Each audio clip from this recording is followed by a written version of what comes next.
The greatest curse ever written comes from Shakespeare's Macbeth. Round about the cauldron go, in the poisoned entrails throw. Toad that under cold stone days and nights has 31. Sweltered venom, sleeping god. Boil thou first in the charmed pot, all double, double toil and trouble, fire burn, and cauldron bubble. Penny of snake, in the cauldron boil and bake, eye of newt, toe of frog, worm of bat.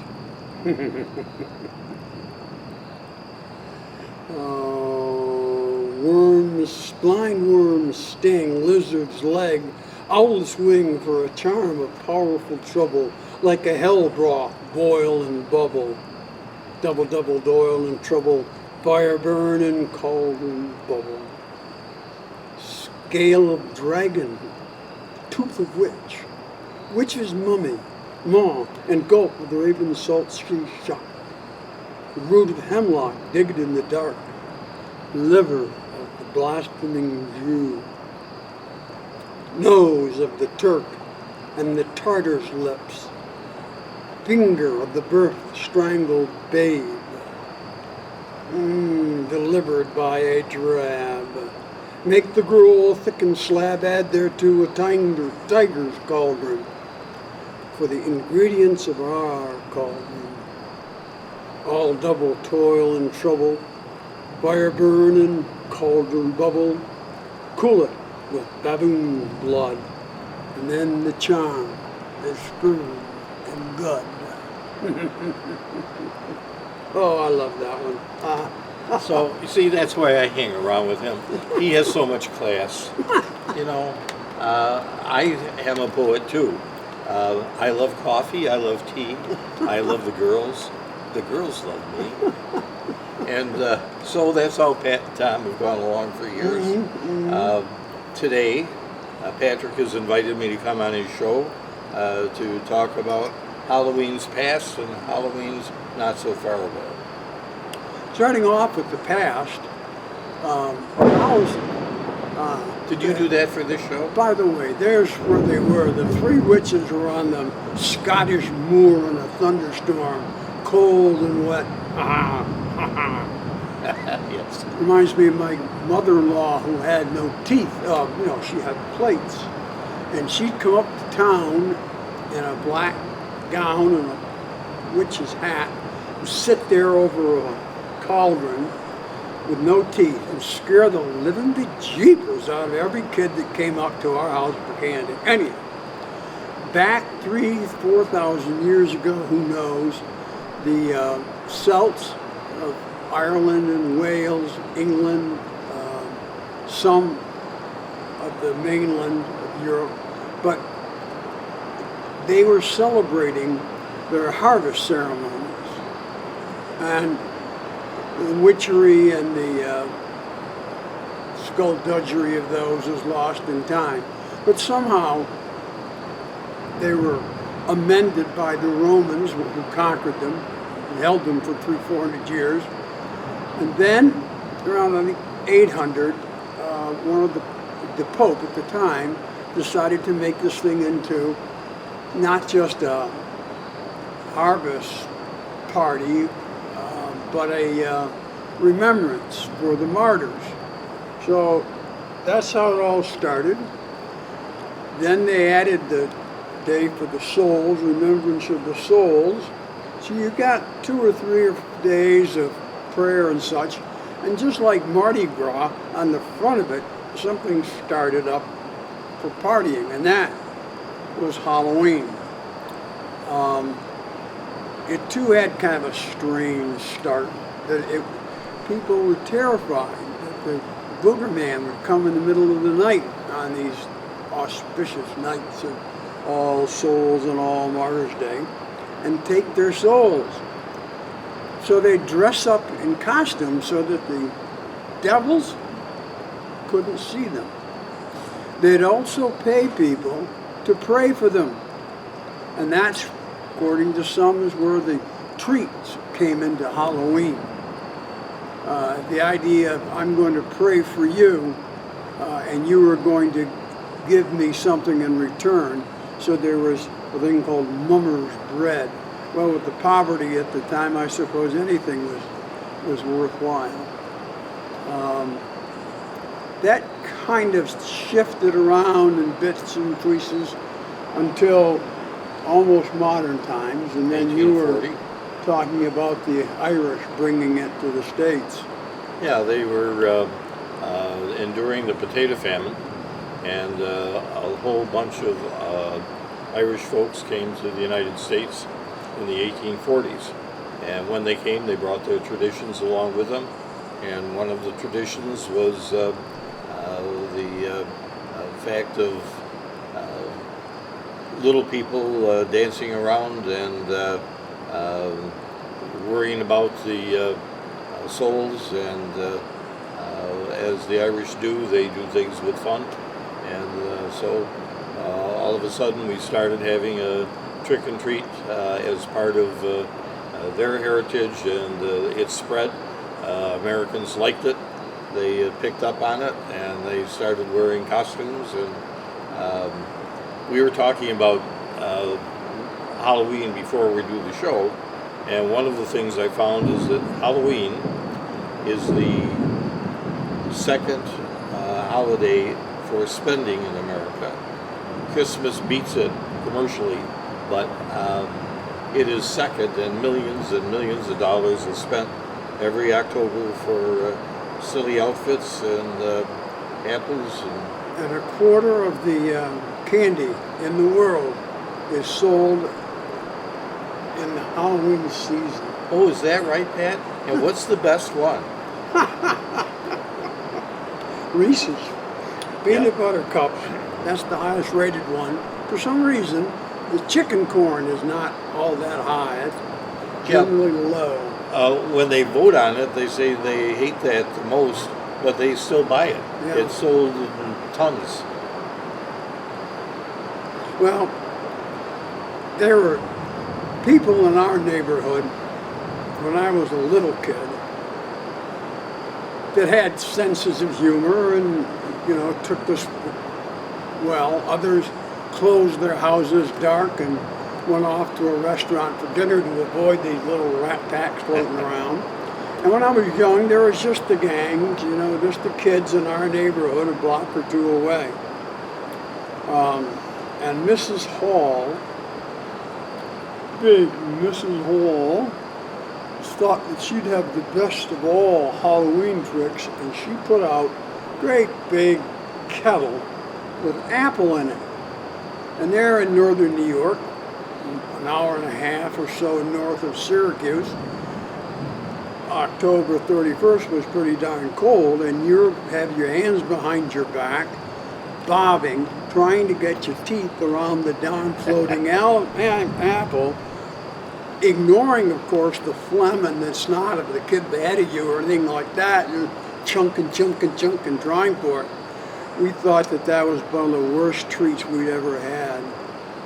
So in response, she was an elderly lady, so we kind of gave her a pass. Except for this wonderful machine we made. Take a thread, what do we call it? Spindle. Spindle, that word, empty, and with your trusty little pocket knife, notch around the edges of the top and the bottom. So then you put a 6-penny nail through the whole center, wrap it with string. You put it up against the window, dark at night, and then you pull the string out. And the noise is like a drum, a roll, and it's such a pleasure to see old men throw newspapers in the air. Scurrilous little kids. Well, God, that was a good one. Anyway. When I was a kid, we were poor. We didn't know it because everybody around us was poor. And our outfits were charcoal and your mother's clothes and costumes were handmade and hoped you looked funny. Of course, you usually look funny, but by the time my kids came along, of course, we were buying costumes, and Jasper the Friendly Ghost was big in our house, and princesses and so forth. But you had to be careful about the size, because in northern New York, October 30, 31st, there was snow on the ground. And people would say every year, "Can you believe it? There's snow on Halloween?" And you say, "Yeah, it's been that way for 30 years." Anyway, No, we would take our little kids, and they'd have their snowsuits on, and so the costume had to fit over the snowsuit in order to fit. And so one year, Bobby Renzi, Bill McCluskey, friends of ours, were on a trip together around our neighborhood, and we had our kids, and it was so cold that I took 20 minutes with the kids, and then I came back to Bobby's house to have some whiskey and warmth, and he or Bill would go out for 20 minutes, and we did that for an hour and a half, switching off with each other. So the Halloween memories are great when you look at them from this perspective. We worked hard to get out of them. Well, they've changed too. We used to have a relatively small group of a block, 2 blocks. You recognize just about every kid floating around. But as time went on, more and more people came from further and further away. And you'd get truckloads of farm kids from 20, 30 miles away. And they'd just go to the streets with the big houses. And candy was gone. It was just like... Well, Pat bought 7 pieces, so it's not a surprise that... And then, the most interesting one I think now is that the old folks have taken up the challenge, and they give kids treats. And they love to see the little kids come through, and so the little kids, they don't walk anymore. They go to the old folks' home, Yes. and they grab it and run. So, trick Yeah. or treat to you too. We're talking about our memories, and one of the sad memories is that when my kids were out trick-or-treating, somebody had an apple with a pin in it. And from then on, we had to inspect all the candy, and we didn't want the kids to take any candy that wasn't wrapped, and it really took a lot of the joy out of the trick-or-treating tradition. That was the end of the apple bomb, Yeah. for sure. Yeah. Yeah. Oh, Lordy. You But there have was any one- other? yeah, one guy we didn't like, and it was always kind of nasty to us. So we got a pile of dog do and wrapped it up in 2 or 3 brown paper, grocery bags. I was just saying, he's the classy guy. Yeah, and put it in his front door and lit the thing off, and somebody jammed a toothpick into his doorbell so it kept ringing, and we hid out, went out into the dark of the night and turned around and watched.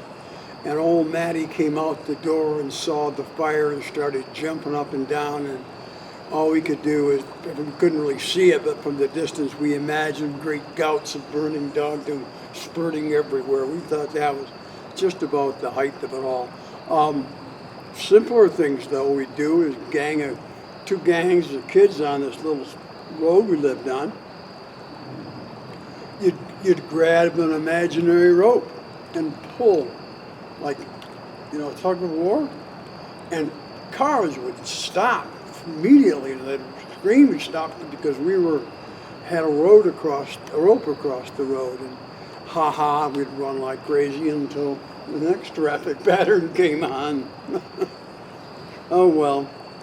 And soaping cars. That's one that took too much time.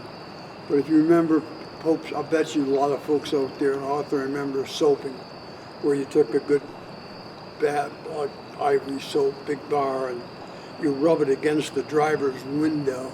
So when he gets up to work next morning, he's got to go through all the pain of washing the soap off. but it completely obscures the vision. It's kind of So neat. what do you think the kids are doing today? Well, how do you think Halloween is going for 12-year-olds?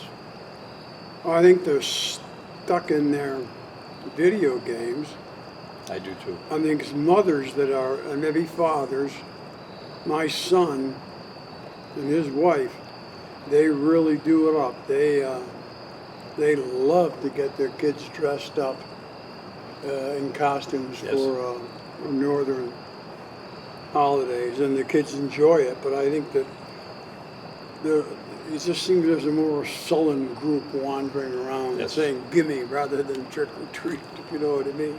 Well, my eldest grandchild is now 22.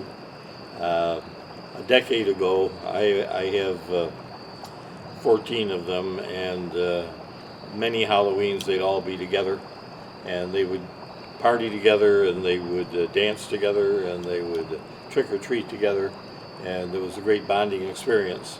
I still have little ones. My eldest son has the youngest kids, and Eric's kids are out trick-or-treating with a vengeance, but you can see the time marches on and your kids turn into adults, and they have their memories.